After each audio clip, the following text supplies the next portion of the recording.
This show is a proud member of Friends in Tech at friendsintech.com.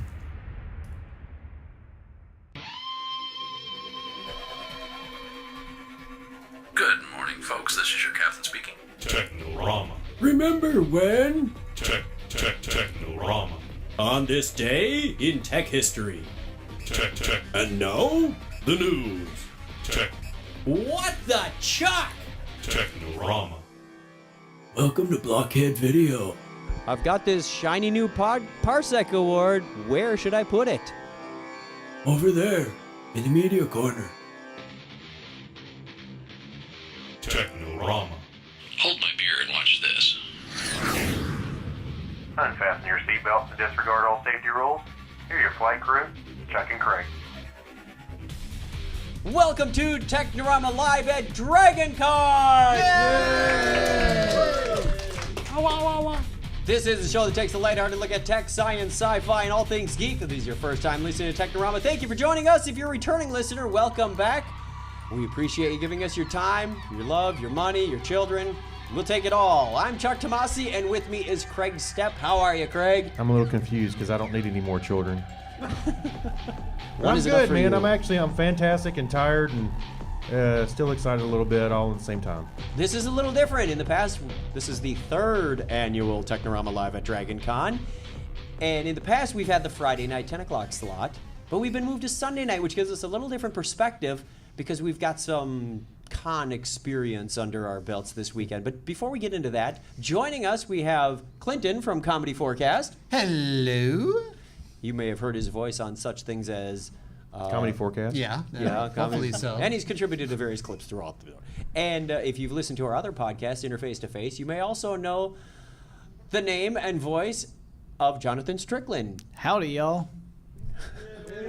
a man of many words. Is that how we remember it? Actually, based on the way I'm dressed, I guess I should say, good morrow to thee, lords and ladies. Sir Lex of Luthor. He's Yeah. dressed as a Renaissance Lex Luthor, which is I very will interesting. crush this podcast with my gauntlet fist. Well, I gotta put that Well, that's on. like an actually. aluminum can. That Bear won't fist. take much. Yeah, yeah. How are you, Jonathan? I am well. It's interesting, I did dress up yesterday as well, but today I was with a group of other Renaissance Festival friends who were all dressed in Renaissance Festival versions of superheroes and supervillains, and individually, people just thought we were kind of interesting looking, but collectively, we were a force to be reckoned with. You are dressed most impressively. Well, thank you. Now, This is actually dressed down for me, but Did you make the whole getup? the doublet is an original.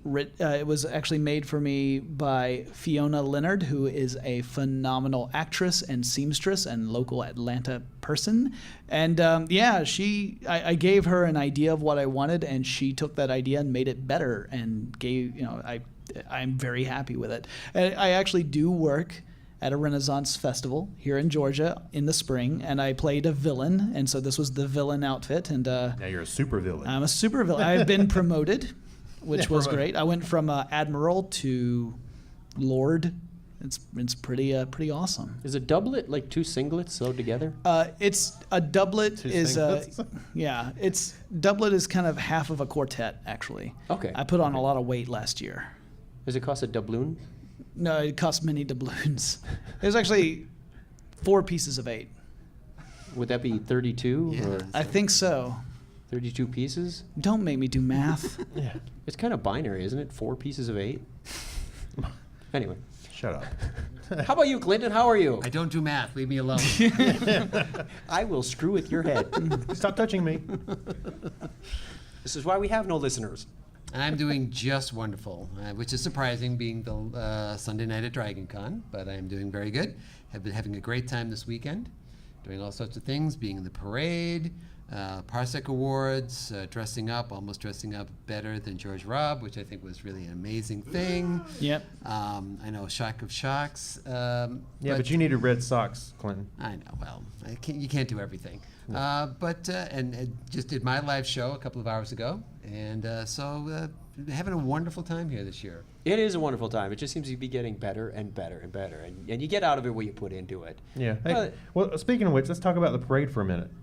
Now, because Clinton said he walked around with us, so we actually we were dressed up as Men in Black this year. Yeah, we did last year Like last too, year. but this year we added some accessories to the, including our now infamous worm dude up here. Who's wearing a Jane hat now? Yeah. But we ended up when we got in the parade, we went to what's the park again? The Woodruff. Yeah, Woodruff Park, and we met up with the other Men in Black people that were here. We've seen pictures of them in Flickr, and they showed up, and it was like I can't remember his first name. Well, back up, because I signed us up for 5 positions, but we had 3, you, me, and Clinton. And they made an entire section. Now there's 42 sections. There's a whole section for the Harry Potter clan. There's a whole section for the Tolkien clan. Yeah. There's a whole section for the Star Wars people. And there's a whole section for Men in Black. And I'm going, 3. Yeah. That's a pretty sad section. But it wasn't as sad as we thought, because we met 2 others there. Nice gentleman and his son looked like he could have been a mini Will Smith with the oversized silver super soaker. Yeah. And what did we called him? Lowercase J. Yeah. He was great. He was cute. He was the star of the show. He even usurped the worm dude. Yeah. And then we found out that this other couple around the corner had a brand new Ford Taurus, which is rumored to be the vehicle of choice in the new Men in Black 3 movie. They had it decked out with the rockets under the rocker panels, and open up the trunk, and there's the weaponry, or what do they call it, the armory. Yeah. I gotta say, it was a little weird how he was displaying all his weapons. It's like showing everybody, not keeping anything back in case something bad happened. He's got all his weapons out there, Hanging out the back seat, the back window is Jar Jar Binks. Yep. So, captured alien, I don't know. He was deporting him. That's what he kept telling everybody. Okay. I just had fun walking alongside the car with my noisy cricket aimed at Jar Jar's head and listening to the crowd go, "Pull the trigger!" And all the little kids were going, "No, don't shoot Jar Jar!" Sadly, it's already too late. Yeah. The damage has been done. Yeah, Lucas pulled the trigger already. Yeah. And Craig and I were going up to the crowd using the neuralizers and just walking up to people saying, "There were no aliens here. You had a wonderful time at the parade." Yeah. But what was interesting, you think that you're just reusing the same line over and over, but because the crowd is so dense and so noisy, you could literally walk 10 feet down the road and say the exact same thing, and they all laugh again. Yeah, no, that's... I had 2 lines, and that was it. Yeah, you actually learned that very quickly at the Renaissance Festival. I mean, that's what we do. You create 2 or 3 bits that work for you, and even though you've done it 100 times that day and it's no longer funny to you, it's hilarious to the people you run into. Spoiler alert. It's great. Yeah. We're all jaded and tired and bitter at the Renaissance Festival. No. They're lovely people. Huzzah. Huzzah. Huzzah. Now, there's been a lot that's been going on the last couple of weeks. We had the earthquake, followed by Hurricane Irene. Was it just me, or last week was my favorite channel, the Weather Channel? Yeah. I watched more Weather Channel last weekend as this thing moved through the Carolinas and through Virginia and Washington and Maine and all this kind of stuff. And I was, first of all, I was thankful I didn't have to travel, because I've been doing a number of trips out to New Jersey the last few weeks. Thank goodness I wasn't stuck in Detroit waiting for that to clear through. But it was fascinating. But we love Detroit, so... Now, Clinton, you're from the East Coast, Massachusetts. Did you survive? No, I actually died in the... Sorry to hear that. Tragic. No. Zombie forecast. No, actually, it was kind of a non-event where we actually had, the way we could tell, this is how my wife told that the storm was not that bad. She said, "I looked out the window at noontime during the height of, at that point it was a tropical storm, and she said, and the squirrels were out looking, on the ground foraging for food. And she said they weren't flying off in the breeze. So well, that's where flying squirrels come from. Exactly. Yeah. So they weren't doing that. So everything was fine. Yeah. Hey, Rookie, watch me pulling a tropical storm out of my head. Again. Funk against the side of a house. Nice. So we were fine. It was really much further north than us. Vermont and New Hampshire were. What was funny was, I live in South Carolina. Of course, I'm nowhere really near the coast. That's not the funny part. So. Yeah, that's not the funny part. But the funny part is, I kept getting people on Twitter, "Hey, be safe. Don't be careful. Watch out for the storm." I'm like, it was like sunny, and They were telling me to go outside, just walk around, have an umbrella in your hand or something. we were all like that. Play retweeting golf. that. Yes. So I don't know what was up with that. Jonathan, where are you located? Here in Atlanta. And actually, I was supposed to fly up to New York City that weekend.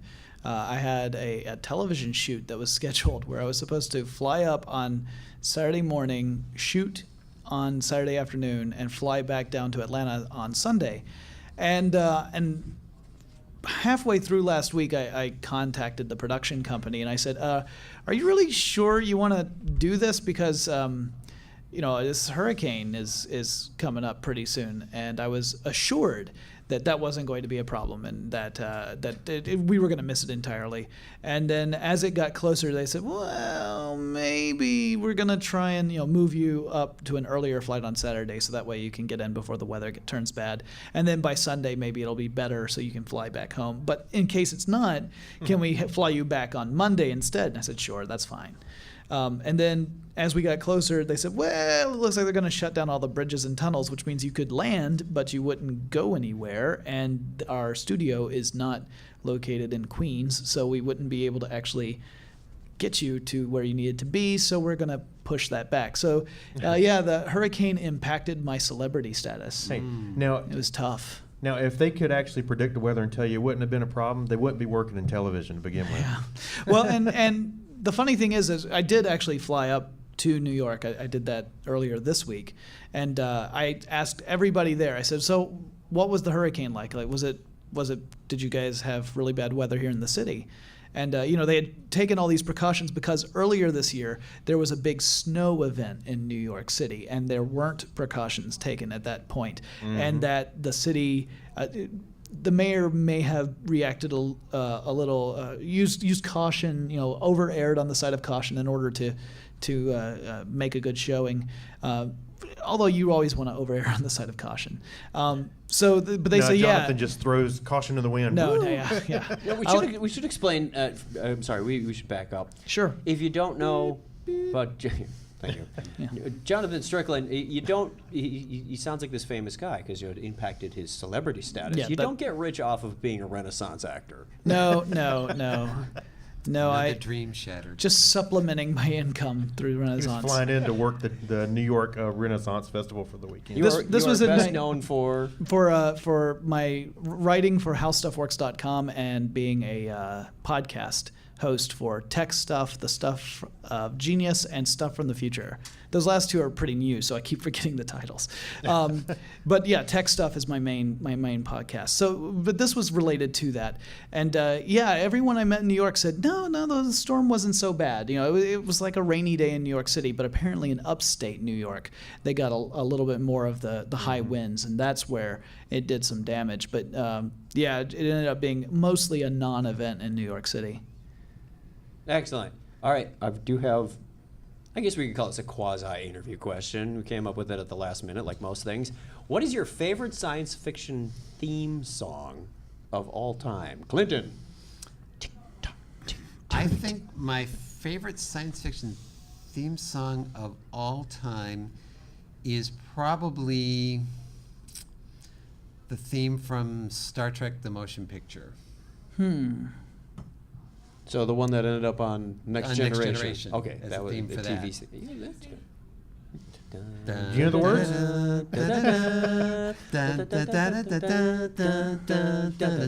Careful, you're gonna have to pay for the rights. Yeah. Okay. 30 seconds is up. That's why I don't sing.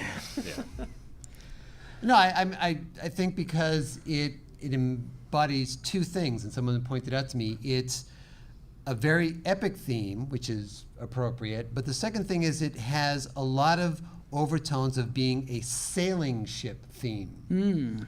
And you think about it, the Enterprise is really a metaphor of a sailing ship. So I think it works on two levels. Yeah. Please. Yeah. Played on the concertina. So that just happened. Same question to me? Yes. Okay, I've got a tie, really. I have a bow tie. No, I mean, there's. I've got A one right spare here. black tie behind me. Let me try that again. Bow ties are cool. There are two different themes that I really enjoy, and I cannot pick between the two. one is the Battlestar Galactica theme, but not the most current one, the original?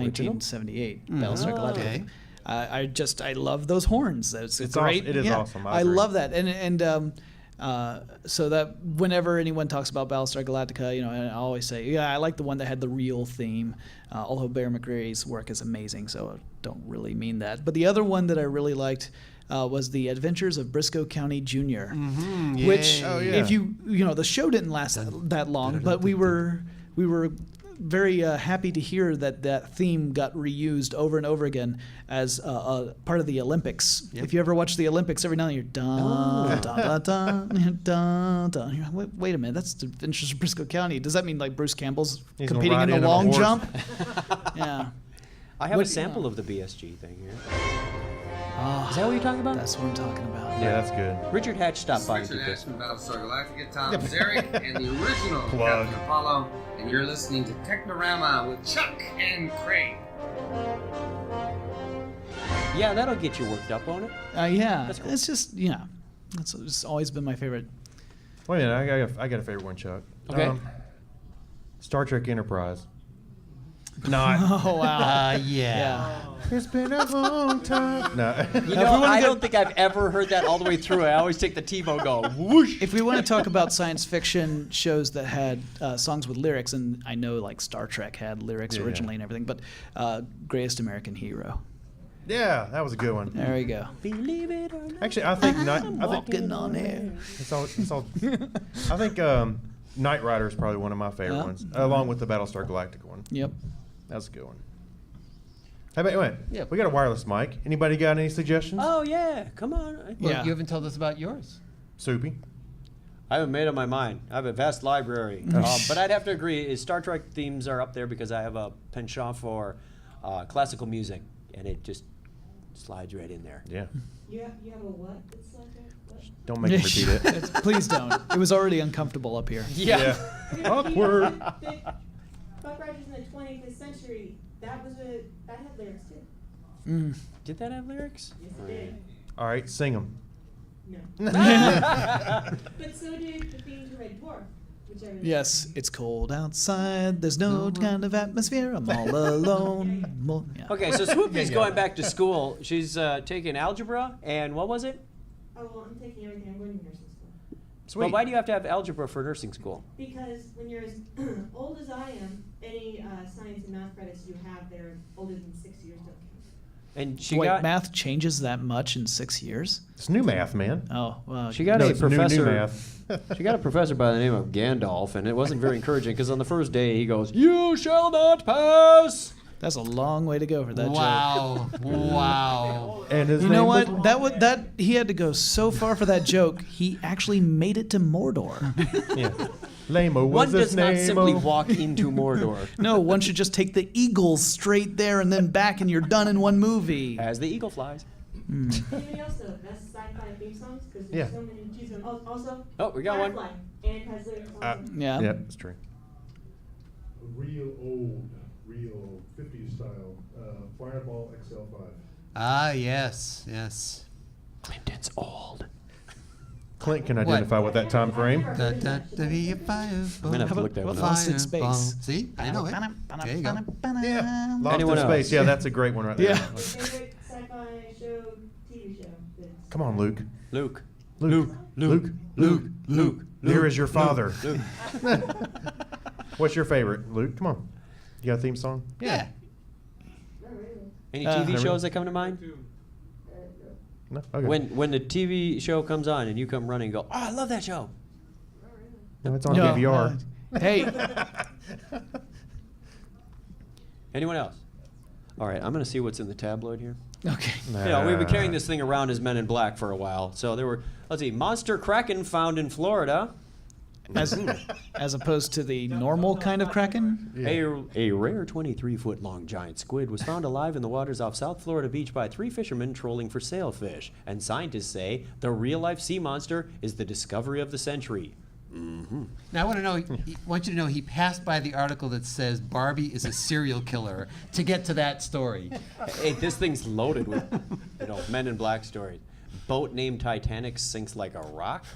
Vampire facelift News takes flash. a bite out of wrinkles. Here we go. How old is this one? I think Gandalf came out of the woods. I got some Dewey more. wins. August 1st. A new wrinkle remover promises to smooth out fine lines and creases with an injection of the patient's own blood. Nicknamed the Vampire Facelift, and in-office procedures, the latest beauty trend to sweep the nation. Sounds like a spam message. Wow. You're spamming our show, Chuck. Yeah, it's Security. Yeah. All right. right. Yeah, that'll go in my next high-tech snake oil presentation. Stunning new pet, cat dog. That man. doesn't look photoshopped at all. No. I love that Got cartoon. a basset hound head on a The basset fat hound's old- head is cranked at such an angle that it would just be a broken neck immediately. I love that it. cartoon, man. Cat dog. Cat dog, yeah. Genius. We'll skip the ad for the bra. I'm making my trash stinky for the FBI. Speaking of skipping the ad for the bra, I have been getting Well, that's a great segue. spam messages from 2 different bra companies sent to me, which is not helping my self-image Wait a minute. one bit. Have you seen your outfit? I know, right? I am wearing a skirt. they have I am too. wearing a skirt. No, the Genie bra and the Ah bra, and I can't believe I just gave them publicity that way. But yeah, I've received multiple emails from both, and every time I do, I just think, I gotta work out. This is just depressing. Yeah. It is nice to know that there are people willing to lend support, but that's not really the kind I was looking for.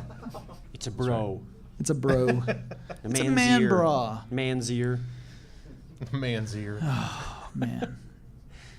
All right, you guys, do you use Google Voice? I do not use Google Voice. Do you use Google Voice, I Jonathan? used to use Google Voice. I actually told this story before we started recording. I used Google Voice for a while, and then I had a prepaid phone briefly while I was between smartphones. And then I got another... jobs. Yeah.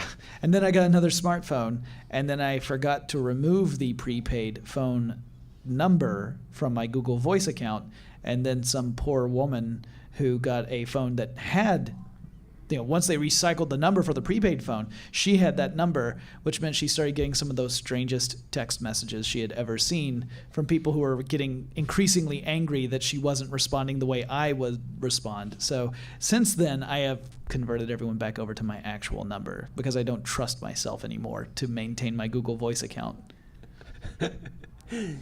Craig uses Google Voice, right? I do, yeah. All the time. I mean, I reach you 99% of the time on that anyway. Yeah, I use it all the time. It's just funny when people leave messages. It's that Google tries to translate them. Oh, heck yeah. Here, But listen it to doesn't. this. But it does a half good job, and all the more reason to use Google Voice is for the entertainment. This Not is, just- oh, not just- absolutely. This yeah. is now. I have United Airlines. Rest in, God bless me, whatever you want to say. Say what you like. I'm a frequent flyer, so I get these alerts to tell me my flights are on time, my flights have been delayed, and if they can't reach, they leave a voice message. Well, it's going to Google Voice. This is one of my flight alerts for tomorrow. Okay. Is the aux up, Soupy? United Express, Express_jet, will be departing on time at 3:14 p.m. Once again, flight 5927 from Chicago O'Hare to Appleton, Wisconsin, on September 5th, will be departing on time at 3:14 p.m. Flight information is subject to change. Please check the flight information monitors at the airport. Thank you for choosing United. Goodbye. Thank you. Did that make sense to everybody? You could understand that, right? Well, apparently Google cannot. This is how this came out. I did with the flight updates message. It's like number. Yes. The 9 Yorty, what is a Yorty? I don't know. 9 Yorty 7, yeah, operated by United Express, U_chat. You'll be departing on time, S, your team. Yeah, once again, flight yes, D9 Yorty, yum, your carpool here, you do. Yeah, Fulton, not Appleton, yeah, Fulton, Wisconsin, yawn, you September, yes, you'll be departing on time, E.T. Phone home. Your Hey. plate information is subject to change. What's for dinner? It cannot get Chicago right. Chicago O'Hare. You'd think it'd understand Chicago. I've had Ricardo, her cargo. It doesn't Ricardo. understand what Chicago is. I don't know. Here, You I tell got, me. I got one for you. This is from my dad. And it says, "Hey, Craig, it's just me checking into Hoff. Get time. Give me a buzz. If you don't worry about it, a big deal."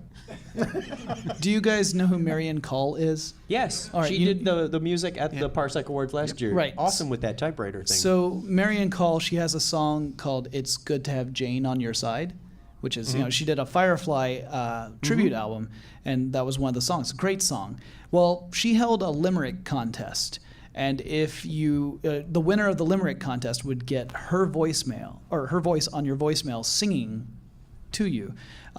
I won the limerick contest. I didn't intend to win. I just submitted a limerick just for the heck of it. Well, if you submitted it, you intended to win. Well, no. I did it through a little comment section. You were supposed to send an official Twitter message, but Peter, I get this tweet that Peter Sagal had picked my my entry, and so she left a voicemail on my phone where it's her singing "It's Good to Have Jane on Your Side," and here's what Google Voice thinks that song is.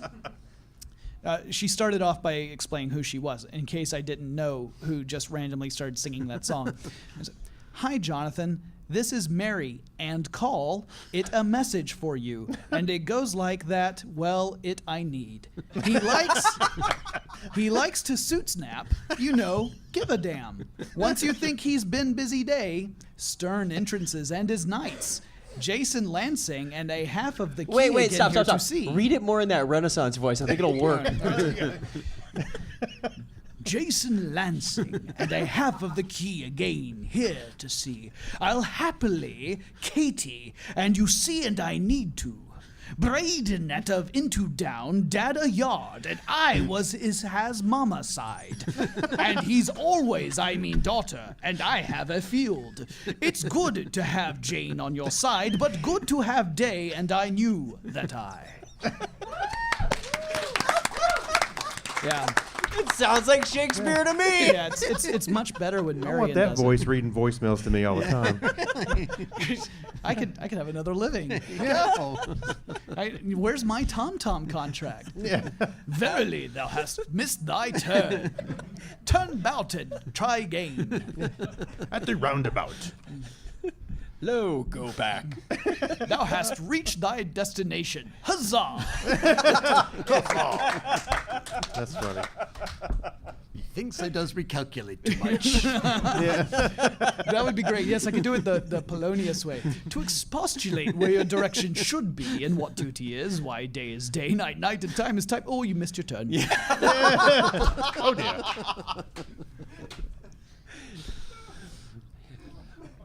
All right, next bullet up. Does anybody listen to the International Spycast? Put on by the International Spy Museum. Well, a lot of them do, but if they told you, you know.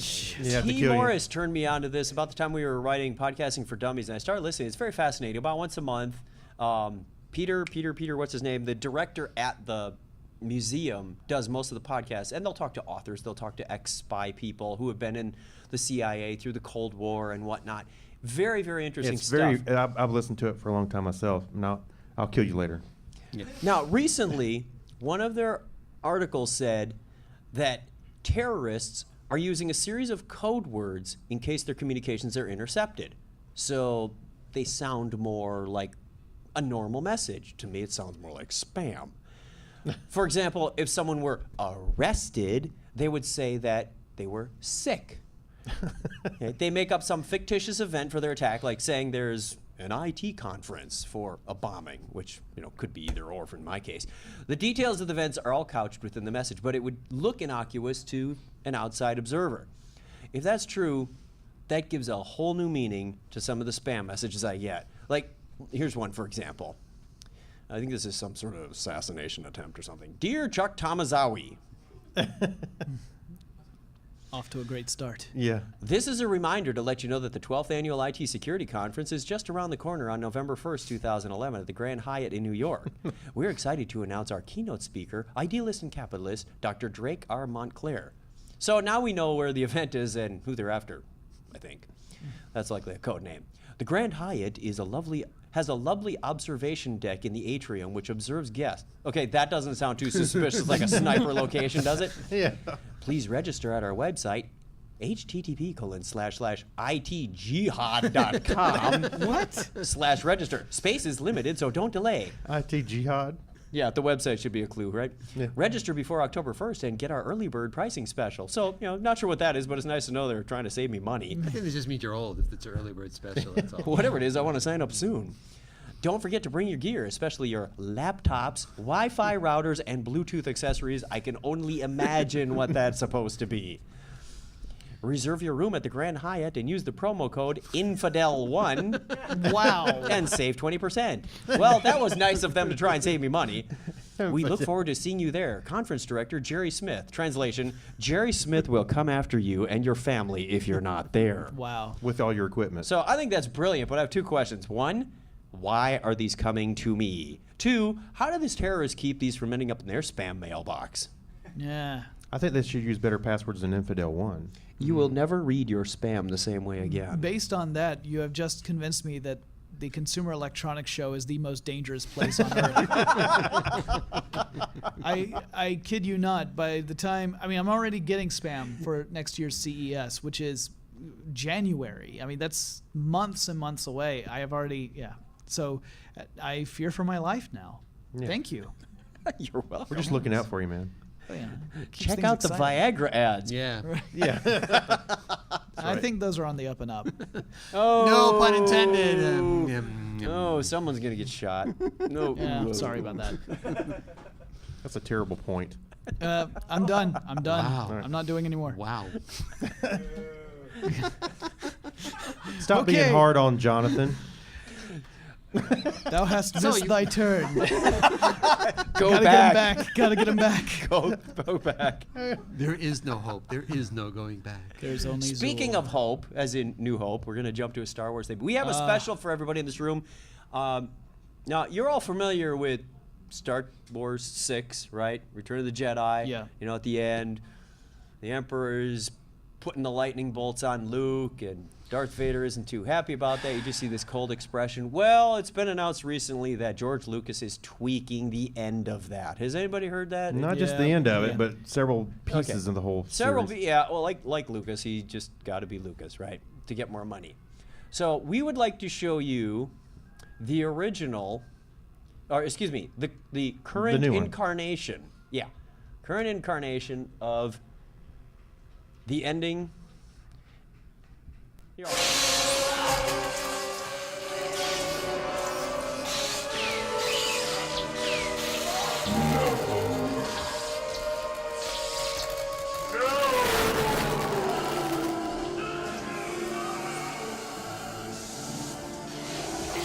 It's real tricky. No. Okay, so that's not far off, but does it really need the no?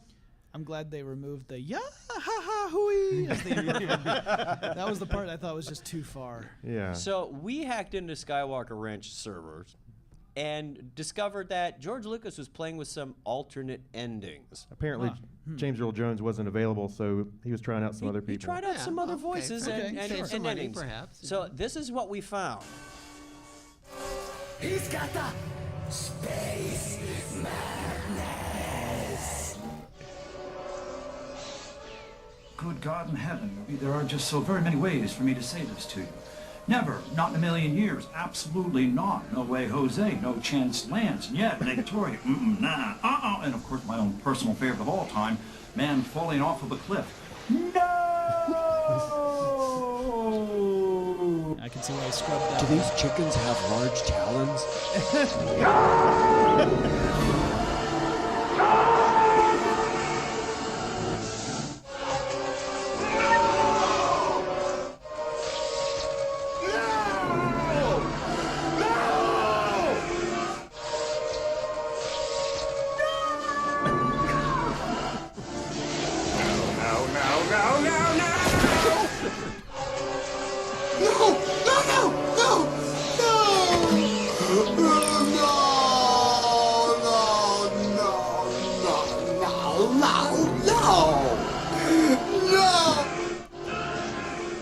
No. No. No. No. No. No. No. No. No. No. No. Yes. I mean no. No. No! God! No! God, please, no! No! No! Frodo there. So, given the choices, I think Lucas did a pretty good job. So bad after all. It was Yeah. pretty close. You know that Praise that Lucas. word has no more meaning for me. I heard it so many. It's like a cone now. No. And we've seen the ending of that movie about 1,000 times now. Spoiler alert. That's right. Yeah. Oh, I guess I should have cut. Thou hast gone too far. So we hope you enjoyed that. That's Technorama Live. Thank you very much for showing up. Thank you, Jonathan. Thank you. It was a pleasure. Let them know where you can find him again. Oh, yes. You can find my work at howstuffworks.com and the Tech Stuff podcast. Ding. And Clinton? And you can find my work at comedyforecast.com. This has been Technorama Live. We hope. Yeah. What was that? Inaudible.com was your Yeah, sponsor? yeah, inaudibleaudio.com. At DragonCon. At Blabberable.com. That's your spelling. Dagon Con, it's a Lovecraft thing. It's absolutely terrifying, and you lose your mind by the end of the weekend. And thank you, everybody in the audience, for showing up. Yay! You. And I hope everybody joins me in telling a friend about Technorama. And as always, a binary high five. 101. Yay! Thank you. Yay.